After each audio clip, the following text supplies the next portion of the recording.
and just had to be real open and honest about where we were at.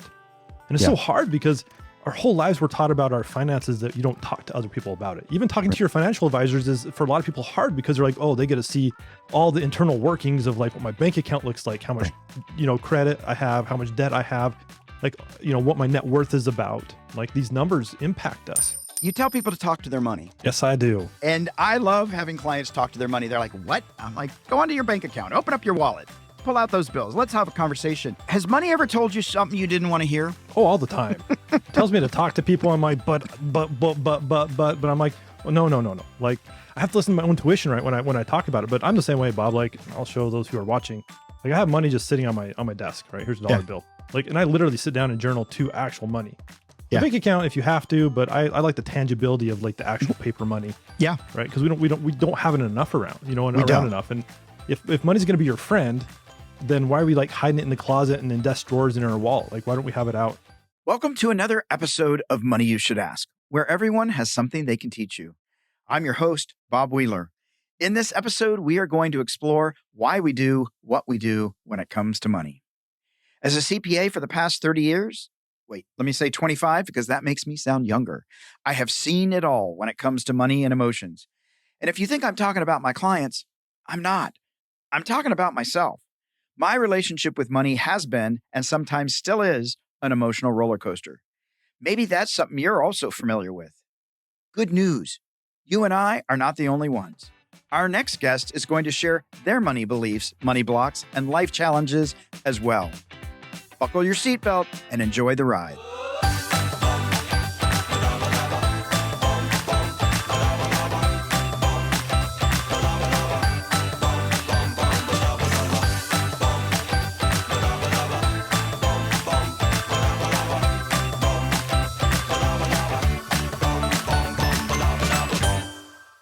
Our next guest is Dr. Joe Burns.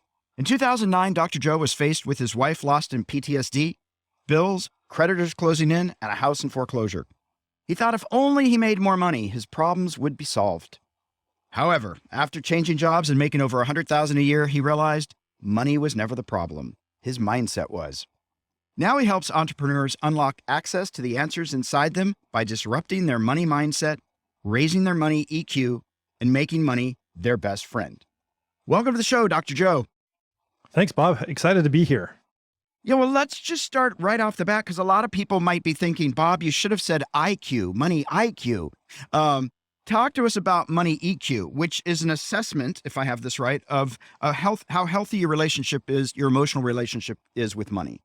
Yeah. And when I first started my business, everybody learned I was talking about money and they're like, hey, can you help me with my budgets or investments or something like that? I'm like, that's kind of like IQ part, right? Where, we use our brains to like go do something with money smart. The EQ side's more emotionally, like, how do we feel about it? Nobody's asking these questions, right? How do we feel about money?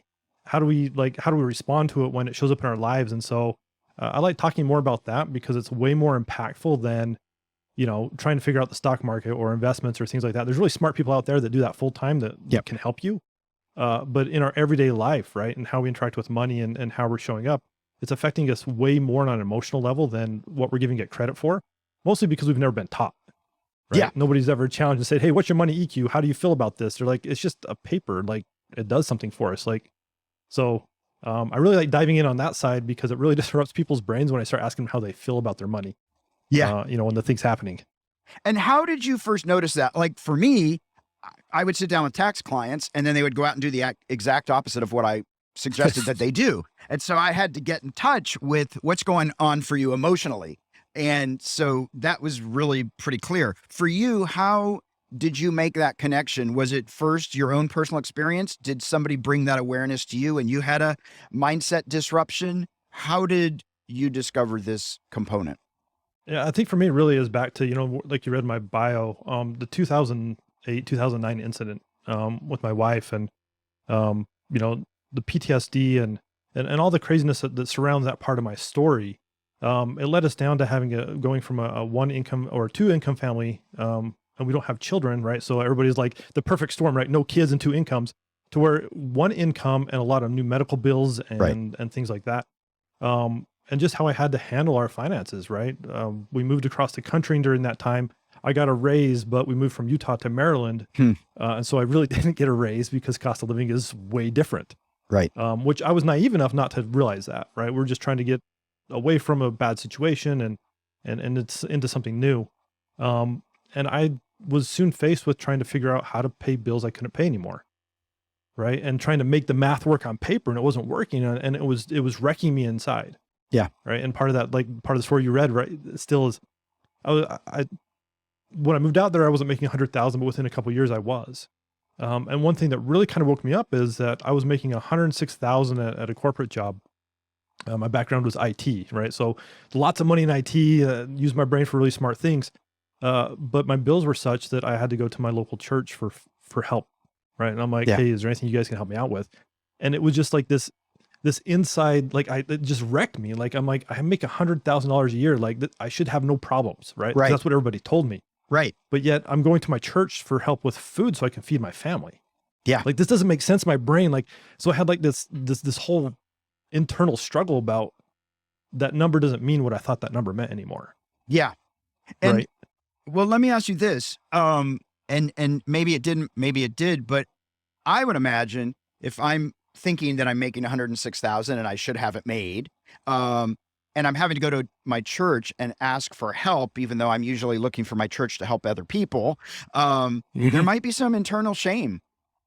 Oh yeah. Shame, guilt. Like, can I really go there and ask them? Right. And they asked all the questions like, what can we help you with, all that fun stuff. And just had to be real open and honest about where we were at.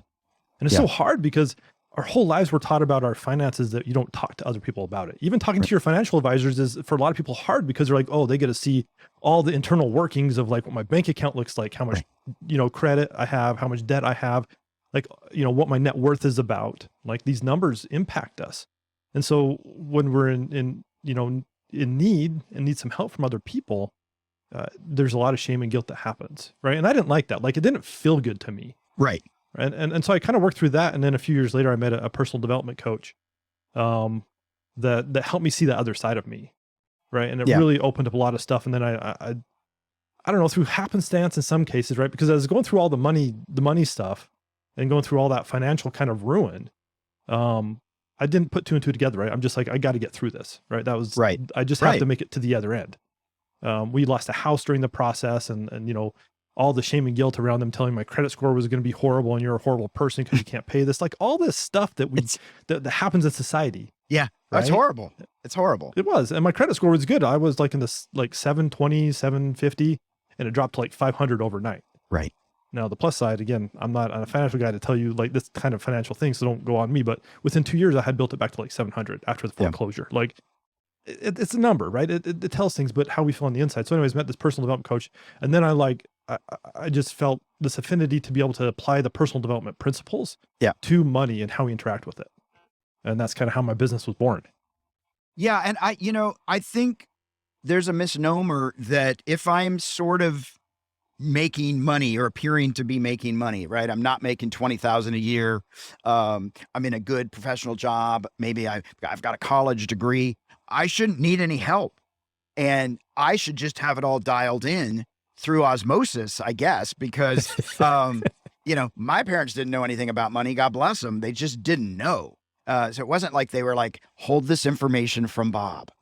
Like, yeah. Right. Nobody's parents are out there going, withhold. No, they're not. They're doing the best they can. And that's the problem. Yeah. Right. They are. They're doing that. And us as children, right. We learned so much as children just through like, watching and then replicating. Right. And that's what we're doing with our money, right? We see that, because I remember in my household growing up, many tense conversations, like after we had went to bed, but we're still awake between my parents. So me getting like married and growing up, I'm like, okay, so anytime I have like conversations with my wife, it's got to be like a flinch fest, right? We're just like, what's going to come out next, right? How's this going to be like an argument? So we just kind of avoid it. Because I don't want to argue with my new wife, right? So we're just like going to kind of avoid the money conversation and kind of have them so we can pay our bills and kind of feed ourselves. But outside of that, we're not going to really talk about it. And it wasn't healthy, right? And so there had to be a different way. And it took a while to get there for us. My wife, bless her heart, she always like made sure we had a budget because she grew up in a very disruptive household when it came to finances, right? Her parents like were running from creditors and hiding cars behind fences, stuff like that. So she didn't want to go there, right? And she's way smarter than me. So she's like, I'm not going back there. So we Right. need to do something different. So our finances have always been pretty good, but again, there's still always been that emotional side that we never challenged ourselves to until we were like into our 30s. Like it was a long time being married when we finally kind of figured out the rhythm there. Yeah, absolutely. And I think there is this belief that conversations with spouses, partners, children has to be a fight. That like, let's get prepared to get angry. And so, I really try to work with people to neutralize the conversation, teach people to, when it gets heated, to say, hey, let's take a 5-minute break. That's good. Let's dance. Let's breathe. Let's do something other than continue this conversation until we can take the charge out and then come back. It's amazing, like hearing you talk about your wife saying she had a budget so she wouldn't go back. So in a way, fear was driving her to keep her from sliding backwards. And I think there's a lot of people that are operating from fear. I think fear is one of the biggest emotional components of money, whether it's fear of not having enough, fear of having too much, fear of being judged, fear of having to set healthy boundaries or saying no. Like there's so much fear when it comes to this stuff. And then the fear of just not knowing, am I doing it right? Because I didn't take a course and I didn't get an A. Right. There isn't a course. So the more we can neutralize and help people to understand that they're just conversations. And if you can set up the parameters to have a healthy conversation so that you don't take each other out and make it personal or keep a history book of, remember that time 27 years ago? Right. Yeah. Right. To just like, let it be okay and move on. Yeah. It is what it is. And let's not like that fear and the shame and all that stuff that we've lived with, let's not incorporate, let's try to get that out of the conversation, because then we can come to a solution that will work for everybody quicker. Right. Yeah. And I want to ask you about this piece because I know it was true for me as well. And I still fight it sometimes. Oh, if I have money, I can solve everything. Oh, if I just have I'm having an argument with somebody or an employee is unhappy. Here, let me just give you some money. And then I don't have to have a conversation. So Yep. money helped me avoid, when I finally had it, money helped me avoid difficult conversations because it was easier to just throw money at it. And then if I'm doing the money, I get to call the shots. And so then in a way I can use money to manipulate, even if it's unconsciously, because I have the power. And when I didn't have the money, I didn't have the power. And it's not quite so black and white like that. No, not at all. All right. And that's why, like, one of my mantras, and some of my clients, even my wife hates it when I say this, because we'll get in these conversations like, if I just had more money, I'm like, hold on, it's never about the money. Right. So what is it about? Right. Because money won't solve. We could have $1 billion and it still won't solve the problems. Right. Right. And I tell people this all the time. Like, if you look at people with large windfalls, right, lottery winners, big inheritance stuff, there's statistics out there on the internet. If you go look, they're like, it's like 70 or 75% of people who get those are in a worse financial situation within 24 months. Yeah. So if it was just about the money, it would solve all their problems, right? Right. Especially with the amount of money. Like we're talking like $300-400 million lottery winners, right, who are like absolutely broke and homeless after like 24 months. Like it doesn't make sense to me. So if it's not about the money, what is it about? And if we can solve for that, then that's where the real power is, right? Yeah. We can solve that internal conversation and that internal, turmoil that's happening. And then we come out the other side and we're in a better situation than we were when we started. Yeah. Well, it's funny. I have a family member who won the lottery twice and said it was the worst thing that ever happened because they ended up going into bankruptcy. All these things happened. I think what happens partially is, I won $2 million. Well, you don't have $2 million because you got to pay tax. And there's all these other things. And then people come out of the woodwork. Hey, I have this great idea. Hey, can I borrow some money? Hey, all of a sudden you become the money magnet. Yeah. You're like a bank to everybody else, right? Yeah. So, hey, can I get a really good gift for my kid? Hey, like all of a sudden you start to doubt why people are actually hanging out with you. Like, is it my money? Right. Yeah, it's so hard though, to think that, if I had less money, I could actually be happier. Or if it wasn't, if I just had this, if I just had that. The reality is it's internal. And Am I having a great experience? Am I in connection with people? And am I trying to present, or am I trying to just show up authentically? Yeah, yeah. And that's the thing. And obviously I always put the caveat out there that like for a small group of people, especially in the United States, more money would help their situation, right? For sure. A small group of people. But for the most people who are, have decent jobs and are, comfortably middle class, like money's not the problem. It really isn't. No. It's simply just a mirror that shows you what's going on in your life, right? That's why these big winners, like it's a mirror, right? You'll get rid of it if it makes you feel uncomfortable, right? If that mirror's showing back you what you see, even subconsciously, you'll just get rid of it so you don't have to have it anymore. Yeah. And I think most of us, and I think for the listeners out there, ask yourself, what's my comfort level? So a lot of people, I work with a lot of entertainers, their comfort level is my bank account's not overdrawn, right? Some people, their comfort level is I don't need more than 5,000 in my bank account at any time, or 50,000. And I think these folks that win the lottery, or I know a lot of my clients, and I know for myself for a while, oh, that's more money than I was expecting to have. I'm not comfortable with that. Let me bring it back down to my comfort level. Yep. My family won't get mad at me. My friends won't think I'm better than them. Whatever the stories are, we go right back. We find that water table level. Yep. 100%. There it is. And then learning to tolerate more money. When I have clients that inherit money or have a windfall, they'll call me and go, okay, I'm going to pay off all this. And I'm like, no, you're going to sit with it for at least 30 days. And you're just going to look at it, thank it, let it sit in and they're like, what? I'm like, just let it sit in your bank account. That's really uncomfortable. Yeah. Just let it sit. It's like, yep, that's the point, right?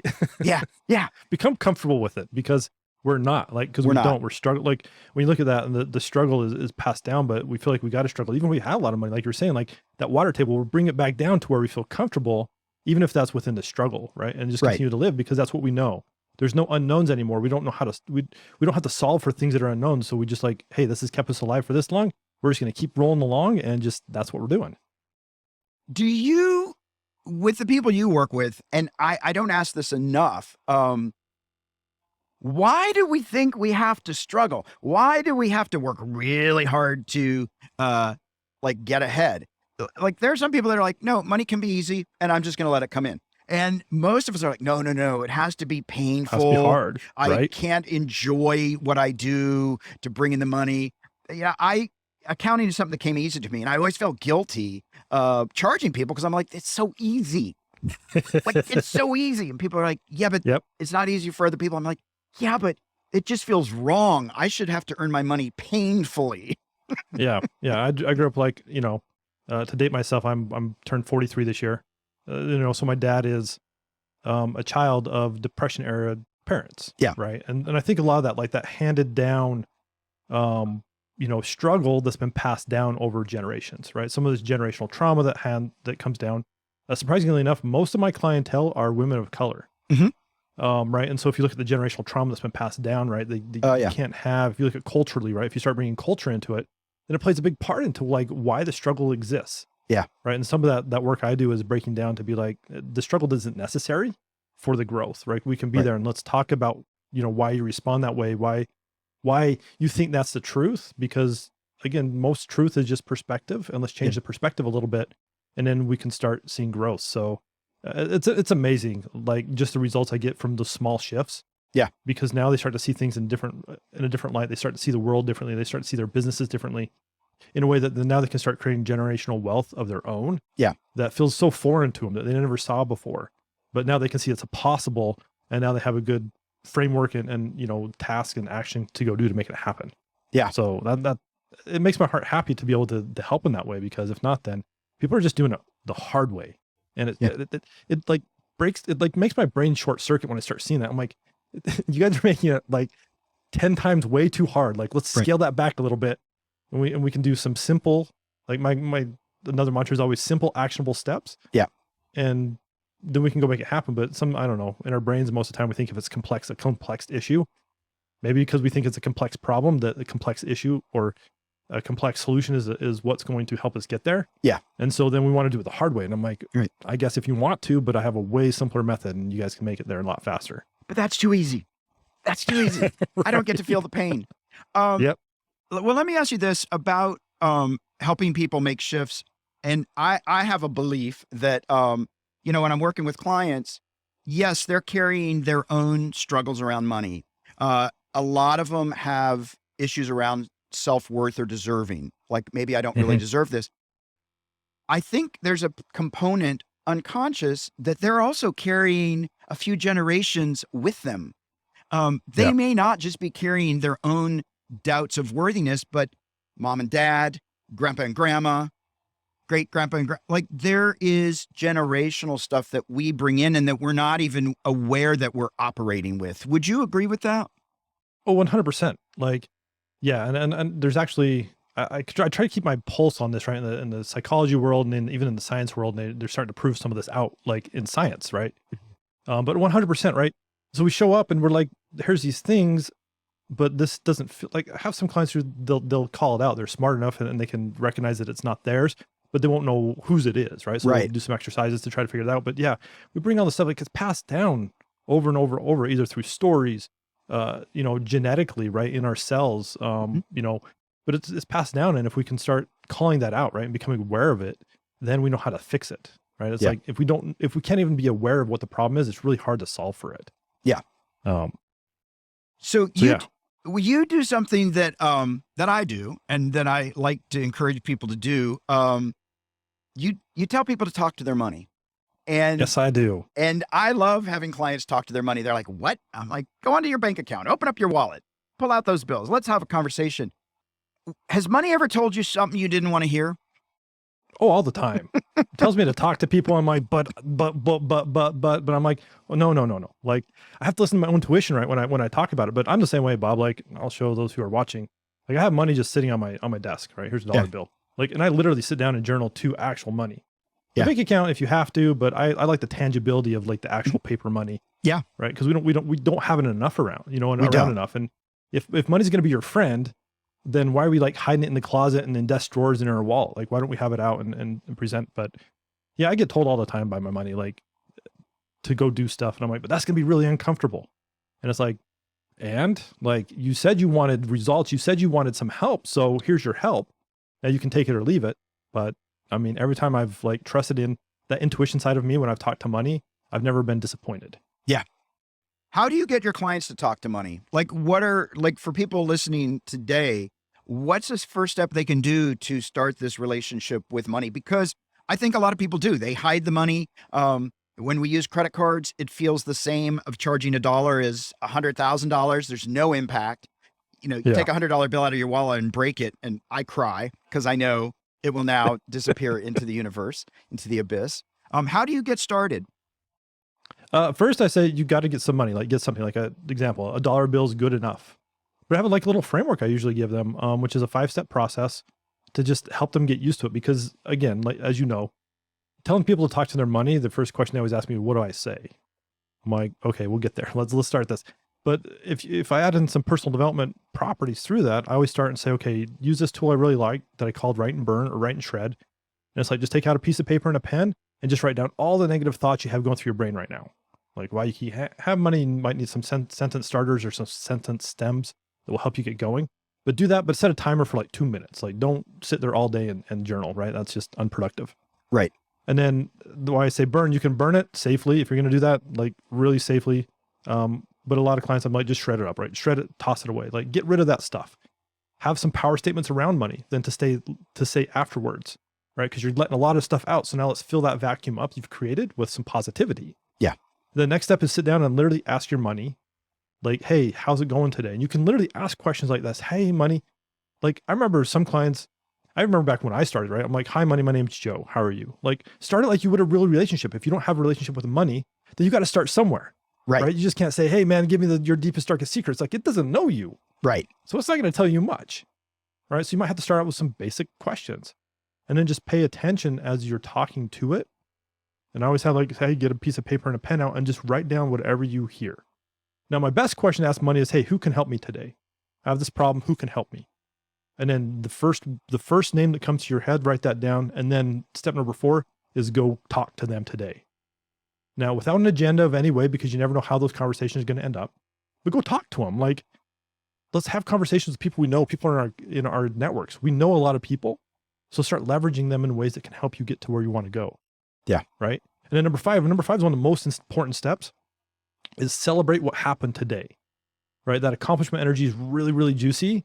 And even if it's not directly related to what you thought you wanted during the day, it's going to have some type of, you're going to have some celebration you can around that. Yeah. And if we get in kind of this rhythm of doing these 5 steps every day, man, we can make some real cool stuff happen. Absolutely. And that, and it gives them enough structure that now they're not feeling so kind of, I don't know, it's not too big. It's not too flexible in like how they talk. And then, as they get used to doing that, then I'm like, okay, now ask different questions, right? Just have a real conversation, get comfortable with this. And as they do it more, as the clients I have that have done that process more, like I say, they start to really have some really cool results. Going from a few $1,000s a month to, I had one client a couple months ago, they finally hit their first 6-figure month. Nice. In actual cash, not just sales. So, just all that. So it's fun to kind of watch the growth that happens and a simple tool that allows their brain to give it some structure and not become overwhelmed with kind of the as some people probably call it, kind of the woo side of this kind of personal development, kind of talking and energy work, stuff like that. So I think it's so important to like have fun with it as well. So like some of my clients will say, what am I going to say? I'll say, open your wallet, talk to your money and say, hey, listen, I really like you. Could you have some of your friends and family come visit too? I've got a great space in my wallet. I've got this really cool bank account that they can hang out with. Like go out and multiply, do your thing. Like it can be fun. If it's uncomfortable, like find ways to make it not so serious. And it's the last possible chance I have to get my life back together. Like, let's lighten it up a little bit. At least that's for me. I want to try and just take away some of that charge around our fear and our stress and our beliefs and our mindset. And for me, having fun with it helps, like you talk about disrupt, I call it hiccup, but to just change that sense. Oh yeah. Okay. This is playful. yeah, I like that. And I'll do that with my clients as well, because you are right. Like, and that's when you asked me to be on your show and I saw that, I'm like, I dig Bob's vibe, like the whole comedy piece and just having fun with it. Because we are like, this whole conversation can get too serious. Yeah. Like way too serious. And it's like, yeah, we want to help you, but at the same time, like life can't be as serious as we're making it. Yeah. We got to have some fun and I have to continue to remind myself because I get a little too serious sometimes. Yeah. My wife will remind me. So I'll do weird things sometimes just to like shake up my brain that way too. Yeah. Like, if I find myself in a mood, usually, and this is kind of off the money subject, but I'll like park my car as far away from like the grocery store entrance as I can. And I'll skip into the grocery store. Right. Yeah. I'm just like, you gotta break it up. Because if you get too serious, then we're going to start missing things and our tunnel vision kicks in and life can't be lived serious. Like there's too much beauty and just joy in life that if we live in it too serious, it's just boring. Yeah. And I think if we're not celebrating and enjoying relationships, being alive and breathing, puppies, wwhatever it might be, life is sort of painful. Then it is sort of just all about the struggle and doesn't feel very hopeful. No. Or, you can go down a rabbit hole of darkness if you get so serious. Yeah. Like even in my worst situations, I still in moments tried to find the humor and this too shall pass. Eventually I'll get back to a place where I can look back and go, gosh, that was so dark and crazy. And I made it through. Life is short. And so we have to celebrate the moments. 100%. Like my clients, it's kind of funny. My clients actually have a journal they sent, showed up in the mail one day and it says dad joke catalog. So they know me for my dad jokes. Right. I loved like dad jokes. Like I'm not a dad, like we don't have kids, but the dry humor of dad jokes. So I'm the same way. So I'll like start those off with my videos sometimes, or like my group coaching clients, we have a Slack group we're all in and they send them to me all the time. Like, hey, here's another one for your thing. And we kind of joke back and forth, cause I'm the same way. I'm like, I want a little bit of humor in life. It's too much. Like if we're not having fun, if we're not being joyful in what we're doing, why are we doing it? Yeah. Right. There's got to be joy. Like no matter what business you're doing, however you're making your money, if it can't be fun, then go find a fun way to make it. There's tons of ways to make money. But the age old adage of having to be serious and work hard for your money, like that's just garbage. Like, Yeah. it doesn't work. It makes us miserable, and we end up doing stuff that we don't want to do. Yeah. Right. And so Absolutely. find joy, have fun. And it's amazing when you lean into that, how much more money you'll make. Yeah. And let me ask you this. You talked, as your fifth step, you talked about celebrate the moments, right? Having this celebration of what happened throughout the day. I'm wondering, I'm going to like leap connected over to gratitude. To me, that celebratory moment is also an expression potentially of gratitude.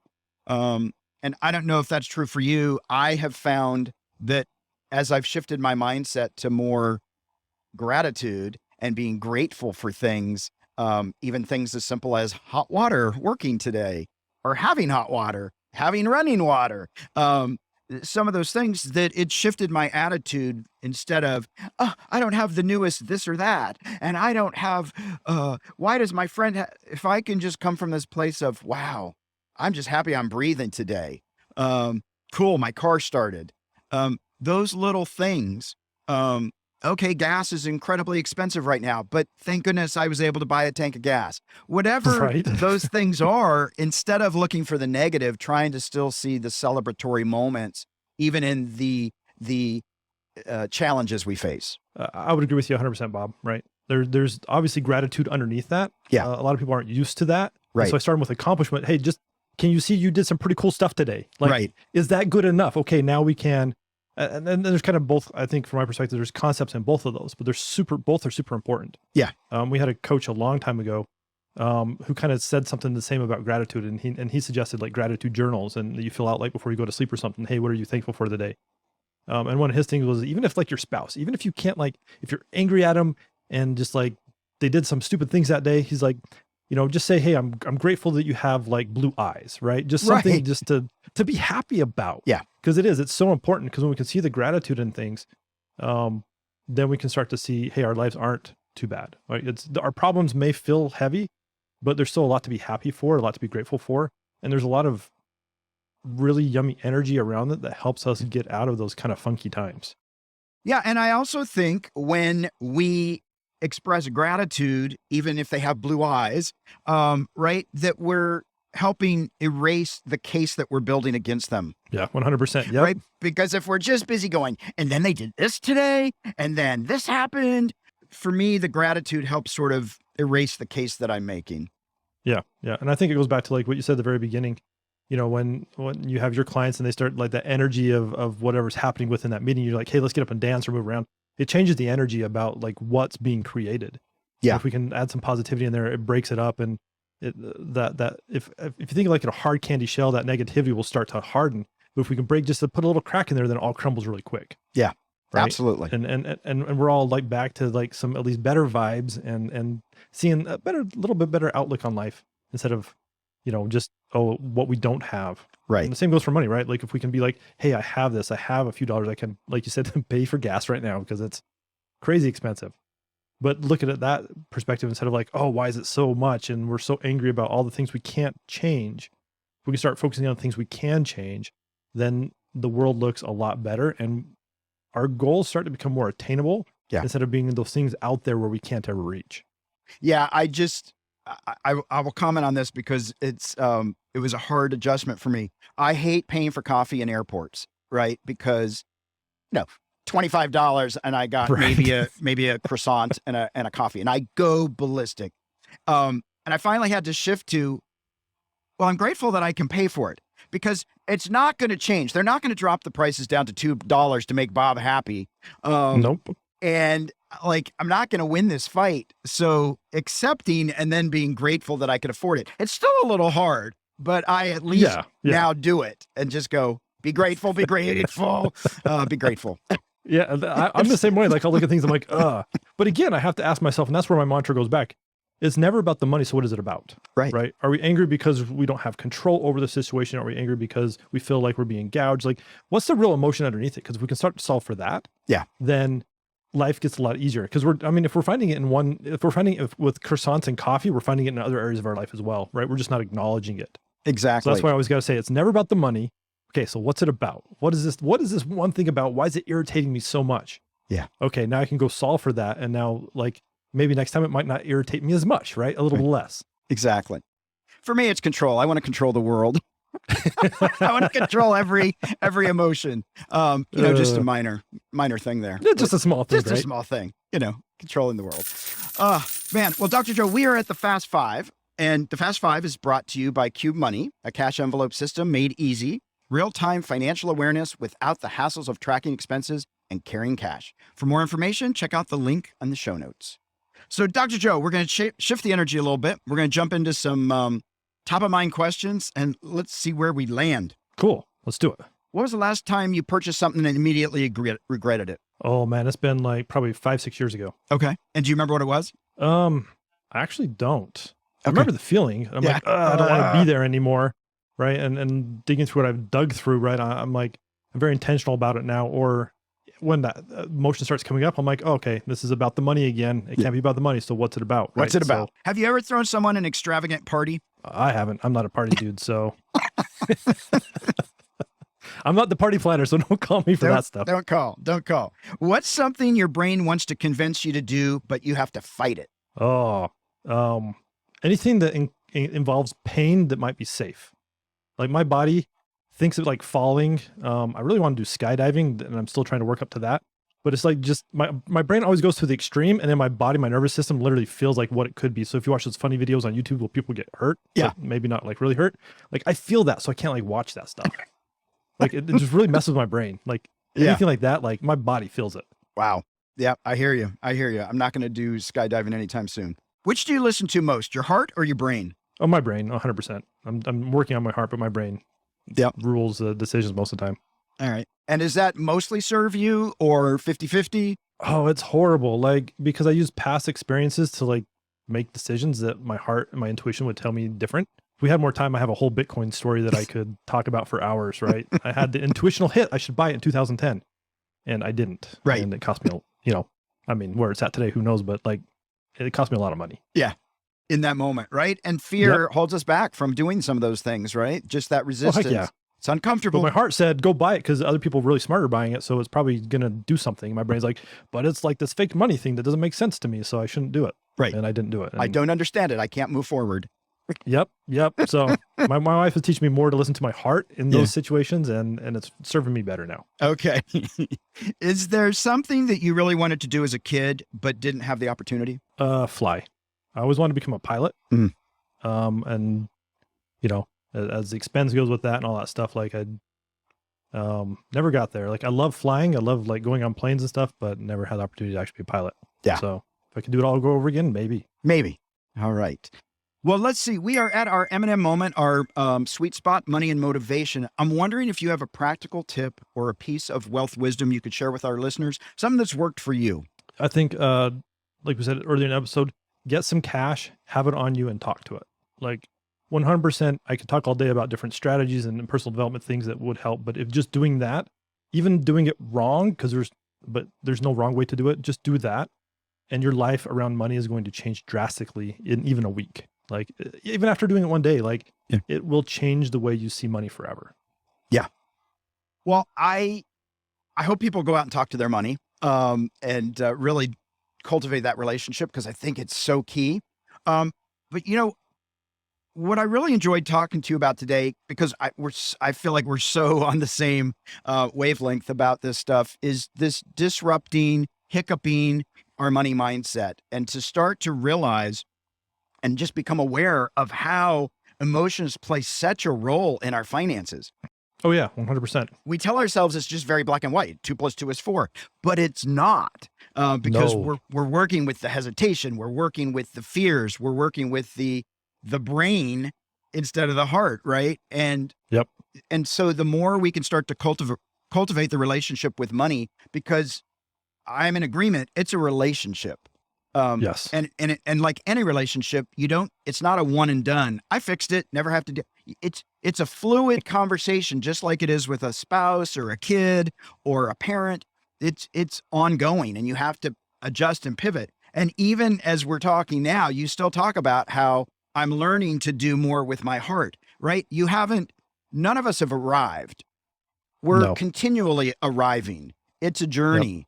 And the more we can enjoy the journey and have a little bit of fun along the way and accept that it's a journey instead of, I'm just trying to get there. I'm just trying to get there and be done. And so for me, it's just, it's great to hear that even as you work with other people, you're still learning and evolving, as am I. I don't have it all dialed in. I still have my frustrations. I still have to say, oh yeah, it's not about the money. What's it about? Yep. Even though I want to make it about the money, because Same here. I still do that too. And that's my mantra, right? And so I got to remind myself, it's not about the money. So what's it about? Like, yeah, like it's a lifelong journey. And I think as soon as we understand that, then we'll be happy in the journey. Absolutely. Well, Dr. Joe, where can people find you on social media and online? On social media, I spend most of my time in LinkedIn. So the link will be in the notes, but LinkedIn is the best place to get me. Awesome. And then on my website, www.josephmburns.com. And you can find all the new things I'm doing there, or just a little bit about myself and all that fun stuff there. So, well, we will put that out there. I so appreciate you coming on today and sharing your story and your perspective. And yeah, please go out there and keep doing the great work. Thanks, Bob. Yep, that's the goal. And you too. It was great talking to you. And this has been a fun conversation.